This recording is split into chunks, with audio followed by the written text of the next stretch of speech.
So ito naman yung next competing tribe is Kabug, Tribo Kabug, Kalibo Atetean, Estancia, Kalibo Aklan, no? So ito naman makita natin yung kanilang costume attire, no? Maganda naman, no? With color yellow combination and color red.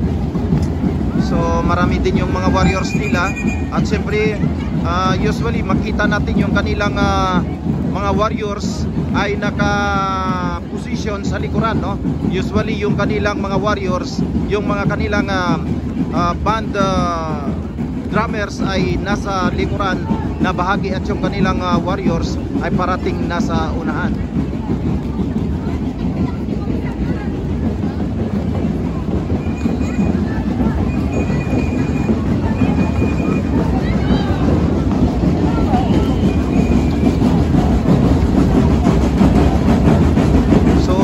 Yung Kabug tribe, no, dito sa Kalibo Aklan Ati-Atihan para sa 2024 Parade of Competition.